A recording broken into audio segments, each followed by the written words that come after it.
I'm turning my 1967 Ford Mustang Coupe into the most iconic classic car on earth, the Fastback.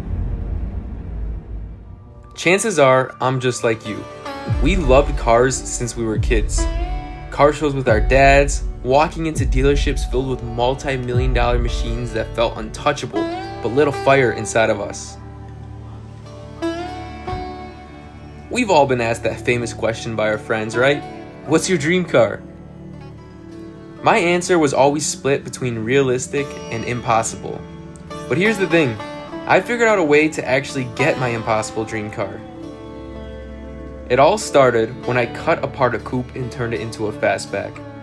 That was the point of no return. And here she is, my beautiful 67 Mustang Coupe that I converted to a fastback. Well, almost converted, because we are very close to the end line of the welding process. But of course, in good old rust to roar fashion, I saved the hardest part for last, which is welding this back end that consists of this.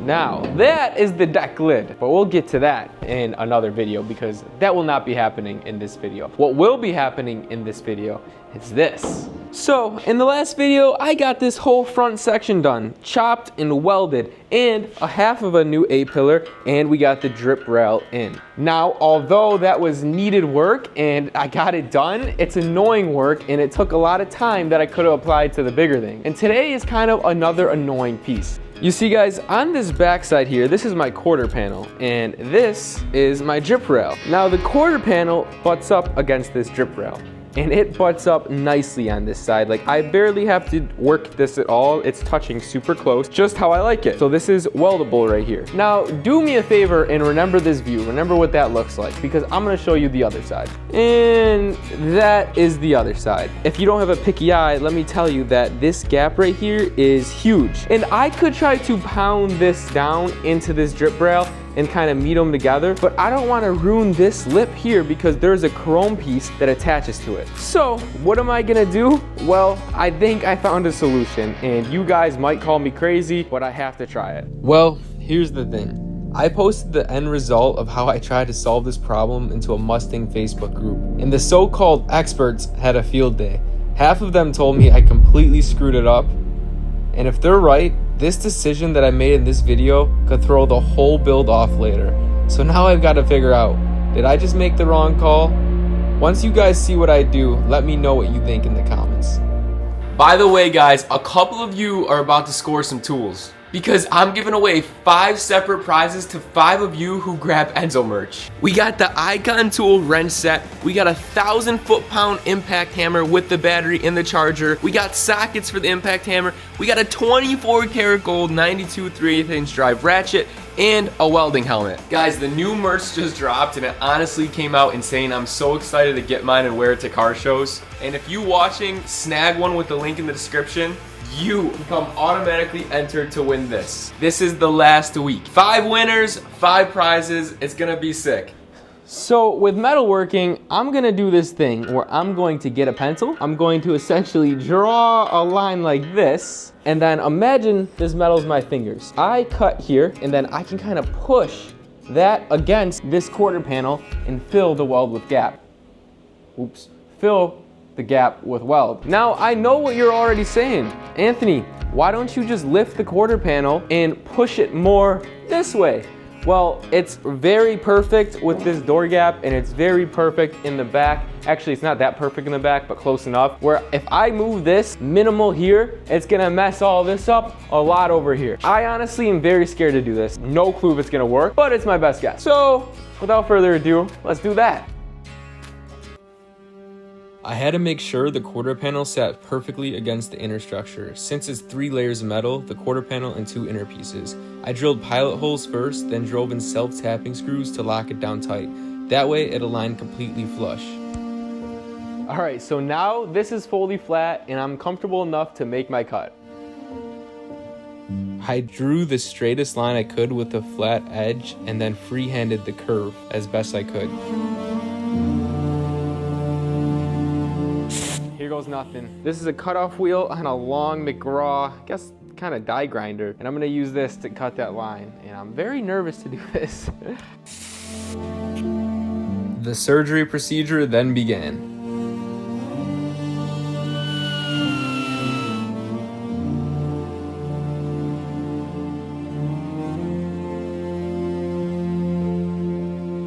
Alright, so I might be making YouTube videos about this, but I do not know what I'm doing. And I just finished that cut, and my happiness isn't too high. So as far as the cut, it wasn't as straight as I wanted. I mean, it'll work, and you can kind of see if I pull this, it pulls. And I did relatively okay with that, besides for in here, you guys can see the cut. Now, the good news about that is that I do have access to fill that with weld, which I'm happy with, but I just didn't even want to have to do that. So now there's something else I have to think about. I am liking how I can kind of push this over here. We can get the distance we need and then weld it in. Like I said, I'm not a professional. If you would have done this any differently in the comments, let me know. Again, the car just didn't fit perfect there and I had to make a call. And hopefully with body work, you'll never notice that I literally cut the quarter panel in half.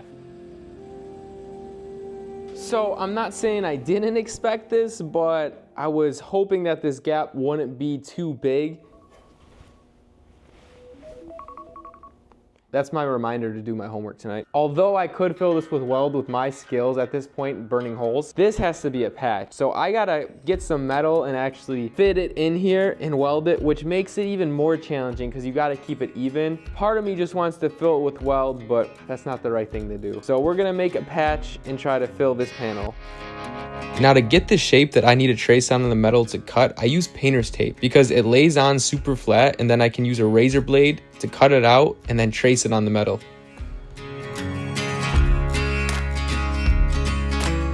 You guys see, now this is the part that sucks. So I got that piece cut out in tape, which is pretty close to what I need to cut out of metal. These panels, I believe, are 18 gauge sheet metal. So what that means is I don't have any 18 gauge sheet metal left over here because I only have bigger and smaller metal. I have, unfortunately, not the right size metal. So I have to wait till tomorrow now to go to the store and basically get a piece of 18 gauge metal that I can cut this out of.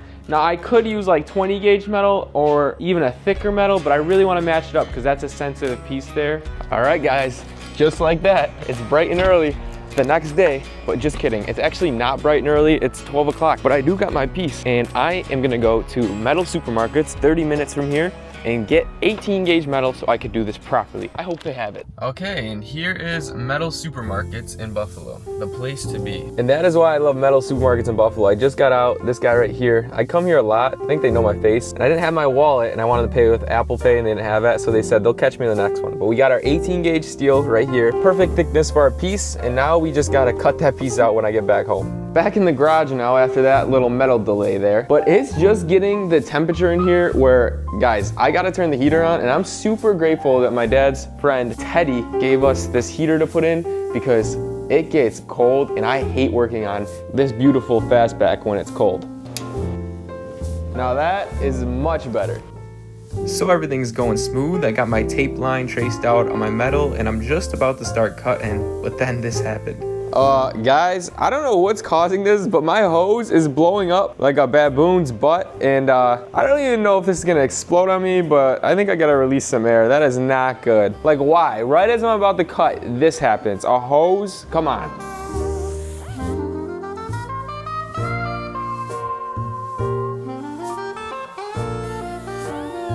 All right, there is our piece that I could use to literally poke someone. So this is what I like to call one of those TV show moments where they cut a piece, they put it in the car, and in 2 seconds of transition, it's ready to be welded. Guys, I just want to tell you that that just took 40 minutes to get how it is right now, and it is not even close. But I obviously wasn't going to show you that 40 minutes, but this is what it looks like right here.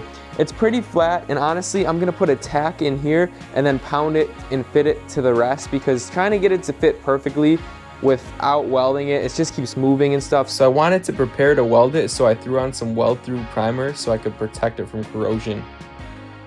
Now I'm trying to get my hammer set. I'll use these hammers to dolly that down nice and flat because we need it even or else you will notice it when I paint the car. Also, Also, last video I said I was giving away this golden ratchet to someone who comments below, and I read through every single comment. I really appreciate all you guys, but John Gretlin, I'm gonna be sending this to your house in the upcoming week or so. Thank you so much for your support and all of your guys' support. Now, a little later in this video, you have another chance to win something just by commenting. All right, guys, I'm about to start this. I'm very nervous. I got my welder set up to settings I think are okay. But this is a visible piece on the car and I don't want to mess it up. And if this works, I'll be so proud of myself, but stressful. And I'm stressed because a piece like this isn't easy to make invisible. Here goes nothing. Finally, things started to pick up. It was a process of hammering, tacking, and grinding over and over. So it's been about 25 minutes and I've gotten maybe 5 tacks in. I'm just trying to keep the metal flat and I don't want to warp it because this is a thin piece that I'm welding in. So the slower, more controlled, and more flat everything is, the better it will come out once I'm done. You know, part of the reason why I like precise welding like this is because I wanted to be a doctor, of course, when I was younger, and that dream obviously never came true, but this is like surgery. It's really like stitching someone up, but you gotta be more accurate here because you do not want the metal like this. You need it flat on flat. In case you never welded before, let me teach you. I know most of you already know this, but when you weld, the metal gets hot, and when metal gets hot, it shrinks and cools quickly and it warps. So the metal gets like this. So you gotta go super slow and tack it, which is literally just a dot weld. And you gotta take time so the metal cools down, tack it again, let it cool. And then while you're doing that, because there's a little warpage, you gotta hammer it down in certain areas to keep that spot flat like this. So now that I got all my tacks in, I'm gonna go in with a grinder and slowly just knock down these high spots here, because when I go over it again, I don't want a double weld. And then down here, I kind of messed up a little bit. I didn't cut my piece long enough, so I'm deciding if I wanna fill that with weld or just try to cut and fit a piece in there. That's really small. But it's kind of crazy that these show cars, they're not perfect. They have stuff like this all over them to make it fit, and it's the finish that you'll never be able to tell. So let's keep working.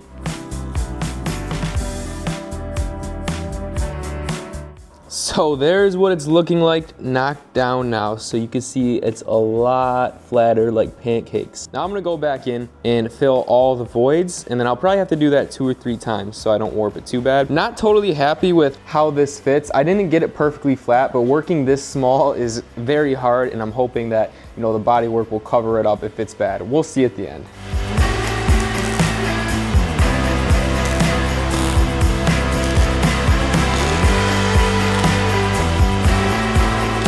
All right, so got a pretty good start here. Now here's the part I didn't want to do that I messed up when I was cutting the metal, but now we got to fix it. Right here, you can see that there's a gap, and I could fill it with weld, but I'm deciding I'm not going to. I'm gonna try to cut a piece to put in there just so I don't warp the metal too much. Now, working in that small of a space is hard, but I'll try my best. Now it's just back to the basics. I used a small cutoff wheel to widen the gap. I put some tape over it and used a blade to cut out my new shape to trace and put a new piece of metal in there. I hammered that metal in, made it fit, and put a tack weld, and then just did more hammering, welding, and fitting. All right.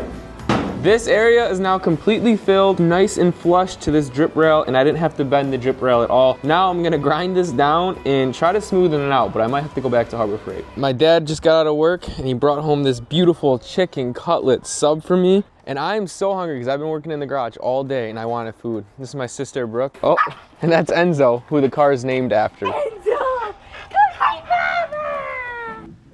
After I ate some food, I began to sand for a couple of hours and get it smooth as possible with a couple of different grits. And all right, guys, there she is. I put it to 1,000. I'm about to take it back down to 180. I just wanted to see where all the dents were, and I'm able to see it now, but that's pretty good, you know? A layer of self-etch just to hold everything over. There is my final product with some self-etch on it. Again, not great, but you will never ever see it, hopefully, if my body works good enough. Anyways, I have to finish grinding down all the stuff on the drip rail, and hopefully I don't have to say that word again for months. Now, I could show you me doing that for 3 hours, but how nice would it be if I just went BAM and it was done, like this. Everything is finally ground down. That took way too long, and I just never want to do that again. Now I'm gonna try to put this roof onto the drip rails on both sides and see how good it fits. And this is something I'm scared to do because it might not fit well.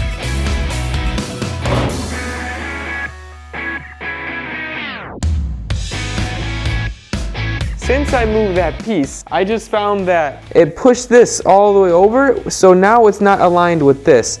So I'm gonna have to figure out how to put some relief cuts in this and manipulate it so it bends with the car. Other than that, it is pretty nice, like it fits okay, but that's still a little worrisome. So we're gonna have to figure that out right here. I'm gonna clean up and call it a day because I did a lot. So I'll see you bright and early for the next frickin' day.